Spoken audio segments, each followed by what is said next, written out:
Գյուրջան Կասկադ, հասանելի բնակարաններ 65 ամիս մարման ժամկետով։ Թուրքիան գոհ է խաղաղության պայմանագրի նախագծի վերաբերյալ Ադրբեջանի եւ Հայաստանի միջև ձեռք բերված համաձայնությունից։ Այս մասին ըստ ադրբեջանական լրատվամիջոցների նշվում է Թուրքիայի ազգային անվտանգության խորհրդի նիստի ամփոփիչ հայտարարության մեջ, որը վարել է նախագահ Ռեջեփ Թայիպ Էրդողանը։ Նշվում է, որ հանդիպման ընթացքում հաստատվել է վերջնական խաղաղություն հաստատելու շահագրգռվածությունը, որը օգուտ կբերի ողջ տարածաշրջանին։ Ադրբեջանի նախագահի օգնական Հաջիևը հանդիպել է եվրոպական արտաքին գործողությունների ծառայության գլխավոր քարտուղար Բելեն Մարտիես Կարբոնելի հետ։ Հանդիպման ընթացքում կողմերը քննարկել են Հայաստանի եւ Ադրբեջանի միջև հարաբերությունների կարգավորման գործընթացը։ Մենք քննարկել ենք Եվրամիության եւ Ադրբեջանի միջև հարաբերությունները, ինչպես նաեւ Եվրամիության աջակցությունը Հայաստանի եւ Ադրբեջանի միջև հարաբերությունների կարգավորման գործընթացում եւ տարածաշրջանում վերջին զարգացումներին, նշել է դիվանագետը։ Նա հավելել է, որ Եվրամիությունը հավատարիմ է տարածաշրջանում խաղաղությանն ու բարգավաճմանը։ Վրաստանը շահագրգռված է հայ-ադրբեջանական հակամարտության դադարեցմամբ, այս մասին Սպուտնիկ գործակալության վրացական ծառայության փոխանցմամբ ասել է երկրի նախագահ Միխայիլ Կավելաշվիլին։ Վերջերս մեր տարածաշրջանում հակամարտություն եղավ Հայաստանի եւ Ադրբեջանի միջև եւ մենք հակամարտությունը դադարեցնելու շահագրգիռ կողմերից մեկն ենք։ Ցանկանում ենք շնորհակալություն հայտնել երկու երկրների կառավարություններին հակամարտությունը դադարեցնելու պատրաստակամության համար։ Խաղաղությունն ու կայունությունը կարևոր են տարածաշրջանի համար եւ հնարավորություններ են բացում բոլոր երեք երկրների համար, ասել է Կավելաշվիլին։ Բաքվում շարունակվում է Արցախի ռազմաքաղաքական ղեկավարության դեմ շինծու գործով դատավարությունը։ Դատական նիստում ցուցադրվել է տեսանյութ, որտեղ իբր Արցախի պաշտպանության բանակի նախկին հրամանատար Լևոն Մնացականյանը խոստովանել է Շուշին գրավելու իր մասնակցության մասին։ Մեղադրող կողմը պնդել է, որ Լևոն Մնացականյանը տեսանյութում ասում է, որ Շուշիի գրավման ժամանակ ինքը եղել է Աշոտ Ղուլյանի վաշտի կազմում, սակայն Լևոն Մնացականյանը հերքել է մեղադրվող դատախազի պնդումները։ Սա մի հերթական ադրբեջանցու անձնական փաստաթուղթ է, պետությունն է տվել թղթի կտորի վրա նկարից ու անուն ազգանունից բացի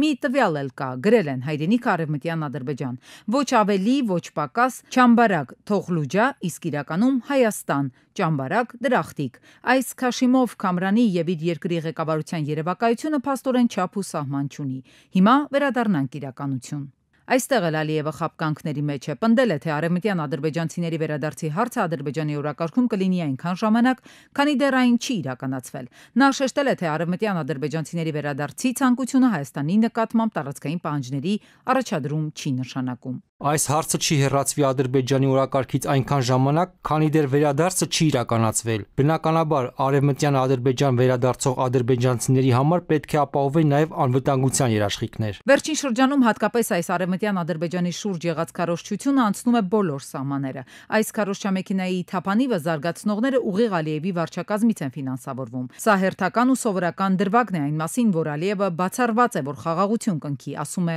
ադրբեջանագետը։ Ավելին, սա մի խոսույթ է, որը ձևակերպվում է հետագայում որպես նախապայման ու հաղթաթուղթ գործածելու համար, իհարկե, Հայաստանի դեմ։ Ադրբեջանի ղեկավարը մեր սահմաններին կանգնած նայում է Հայաստանի Հանրապետությանը, օկուպացված Արցախից եւ ասում է, ես քաջապես հորդորում եմ լրագրողներին չօգտագործել կեղծ հայկական տեղանուններ եւ հենց կոնկրետ շեշտում է, ասում է Վարդենիսի փոխարեն Բասարքեչյան, ասում է ինչ Երասի մասին է խոսքը, Երասի փոխարեն պիտի օգտագործեք Արազդայան։ Հայաստանի սահմանների մասին խոսելիս չեն օգտագործում սահման բառը, օգտագործում են պայմանական սահման բառը, այդ թվում սահմանազատված հատվածի վերաբերյալ խոսելիս։ Ադրբեջանի իշխանությունն Արևմտյան Ադրբեջան է անվանում Հայաստանի ինքնիշխան տարածքի մի մասը։ Հայաստանի արտգործնախարարը սա Հայաստանի նկատմամբ տարածքային պահանջ էր համարել։ Վարչապետն էլ խոսելով Ղարաբաղի հարցի փակելու մասին ասել է մեջբերում ուզում ենք համոզված լինել, որ Ադրբեջանում էլ չկա քաղաքական որոշում, որ իրենք սկսում են մի ուրիշ շարժում, օրինակ Արևմտյան Ադրբեջանի շարժում։ Արտգործնախարարության խոսնակն էլ շեշտել է, որ Հայաստանի Հանրապետության տարածքում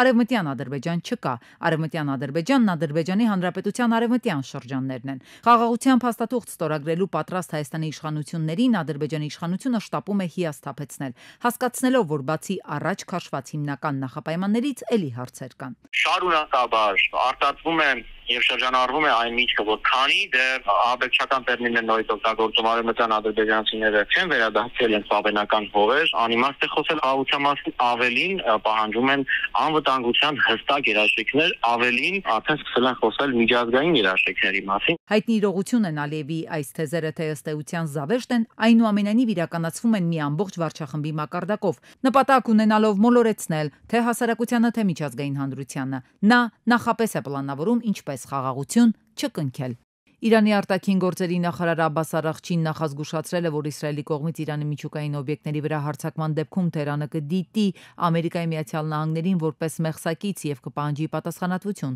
ՄԱԿ-ի գլխավոր քարտուղարին եւ ՄԱԳԱՏԵ-ի ղեկավարին ուղղված նամակում նա նշել է, որ ցանկացած հարձակում միջազգային իրավունքի խախտում է եւ Իրանը ստիպված կլինի քայլեր ձեռնարկել իր միջուկային օբյեկտների պաշտպանության համար։ Նա նաեւ շեշտել է, որ Իրանի միջուկային ծրագիրը շարունակում է մնալ ՄԱԳԱՏԵ-ի վերահսկողության ներքո եւ խաղաղ բնույթ է կրում։ Եթե Վաշինգտոնի եւ Թեհրանի միջև միջուկային բանակցությունները ձախողվեն, ԱՄՆ-ն պետք է գտնի պլան B, մինչդեռ Իրանը կշարունակի իր ուղով գնալ, հայտարարել է Իրանի արտգործնախարար Արաղչին։ 2 օր առաջ Օմանի արտաքին գործերի նախարարը X սոցիալական ցանցում հայտարարել է, որ Ամերիկայի եւ Իրանի միջև բանակցությունների 5-րդ փուլը տեղի կունենա մայիսի 23-ին Հռոմում։ Նույն օրը ավելի ուշ Իրանի արտաքին գործերի նախարարության խոսնակ Իսմայիլ Բաղային հաստատել է Իսլամական Հանրապետության մասնակցությունը բանակցությունների այս փուլին։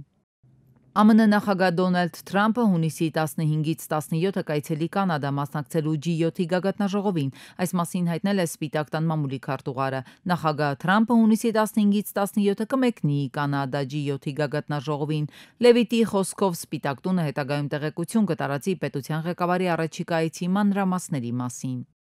G7-ի երկրները կարող են քննարկել հակառուսական պատժամիջոցների խստացման տարբերակներ, եթե մոտ ապագայում Ուկրաինայի եթերադադար չհաստատվի, ասված է ֆինանսների նախարարների նիստից հետո տարածած հաղորդագրության մեջ։ Մենք ողջունում ենք հրադադարի հասնելու ուղղությամբ շարունակվող ջանքերը։ Եթե նման հրադադարի շուրջ համաձայնություն չգտնվի, մենք կշարունակենք ուսումնասիրել բոլոր հնարավոր տարբերակները, այդ թվում առավելագույն ճնշման տարբերակները, ինչպիսիք են պատժամիջոցների հետագա խստացումը։ Լիտվայում տեղակայված գերմանական բրիգադի առաքելության մեկնարկի պաշտոնական արարողությանը մասնակցող Ֆրիդրիխ Մերցը հայտարարել է, որ Գերմանիան պատրաստ է պաշտպանել ՆԱՏՕ-ի տարածքի յուրաքանչյուր թիզը։ Վիլնյուսում ունեցած իր ելույթում Գերմանիայի դաշնության կանցլերը նշել է, որ գերմանացի զինվորականների տեղակայումը Լիտվայում անհրաժեշտություն էր։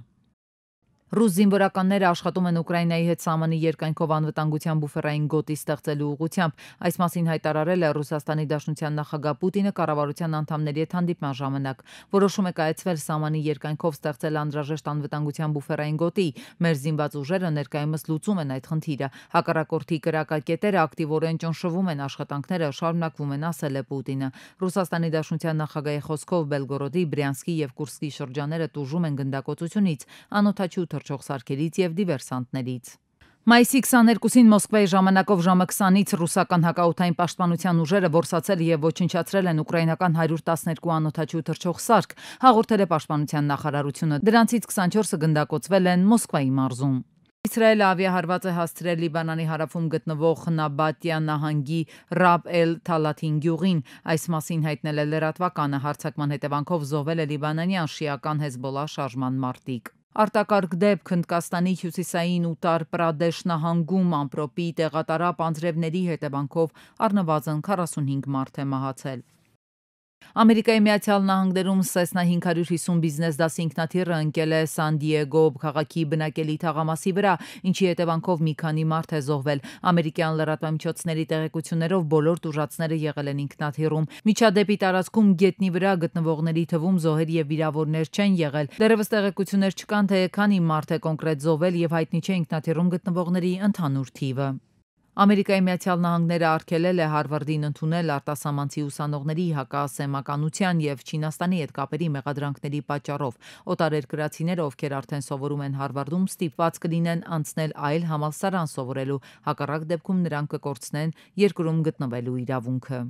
ԱՄՆ նախագահ Աբրահամ Լինքոլնի արյունոտ ձեռնոցն աճուրդում վաճառվել է $1,052,000 կաշվե ձեռնոցը նախագահի գրպանում է եղել նրա սպանության գիշերը։ Լինքոլնը սպանվել է 1865-ի ապրիլի 14-ին Վաշինգտոնում։ Մարդասպանը Ջոն Բութն էր։ Ընդհանուր առմամբ աճուրդում վաճառվել է Լինքոլնի հետ կապված 144 իր։ Մայիսի 16-ին արտակարգ դեպք է տեղի ունեցել Երևանում 22-35-ի սահմաններում ներքին գործերի նախարարության ոստիկանության համայնքային գլխավոր վարչության Մալաթիայի բաժնում օպերատիվ տեղեկություն է ստացվել, որ երկու երիտասարդ կոտրել են Նկարեն Դեմիրճյանի անվան մարզահամերգային համալիրի մուտքի դռները եւ գտնվում են ներսում։ Մալաթիայի բաժնում ծառայողները գույքը դիտավորյալ վնասելու կասկածանքով նշված վայրից ձերբակալել եւ Մալաթիայի բաժին են տեղափոխել 17-ամյա ՏԹ-ին եւ 16-ամյա ՄՄ-ին։ Դեպքի փաստով ոստիկանության Մալաթիայի բաժնում փաստաթղթեր են կազմվել։ Քննչական կոմիտեի շենքից ավելի քան $590,000 հափշտակելու գործով կա ձերբակալված։ Հակակոռուպցիոն կոմիտեից հայտնում են, որ քննչական կոմիտեից ստացված հաղորդման հիման վրա քննչական կոմիտեի տնտեսական հանցագործությունների եւ մաքսանենգությունների քննության գլխավոր վարչության Երևան քաղաքի դեղատան 3 հասցեում գտնվող վարչական շենքից առանձնապես խոշոր չափերի գումար հափշտակելու դեպքի առթիվ հանցագործությունը բացահայտելու ուղղությամբ ձերբակալվել եւ իրականացվում են լայնածավալ օպերատիվ հետախուզական եւ ապացուցողական գործողություններ։ Ըստ Փասթինֆոյի ձերբակալվածը գլխավոր վարչության 5-րդ վարչության պետն է։